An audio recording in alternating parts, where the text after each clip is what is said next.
So we've seen a lot of community oncology clinics that affiliate with hospital systems and become oncology and hospital outpatient departments.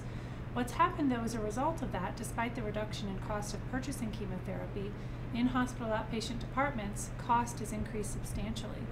So there are two reports that have looked at this in the last few years, the Millman report and the Moran report, and then most recently IMS has a publication on this that is on the Community Oncology Alliance website, but shows that within the hospital outpatient department, care per episode is at least 128% of that in the community outpatient clinic.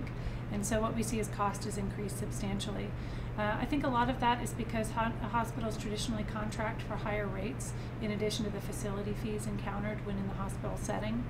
So this can translate into patient care in many different ways.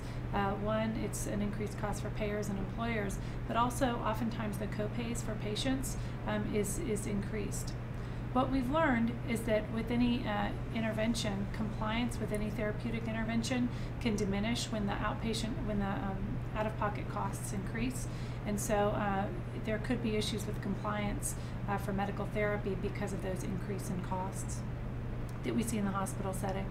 I think it's also a difference because when you have care provided in a hospital outpatient department, it's really more of a larger system of care in general than in the community oncology clinic, which tends to be owned by partners, and so having other individuals incorporated in a team-based care delivery system is a little bit more challenging in a community outpatient clinic.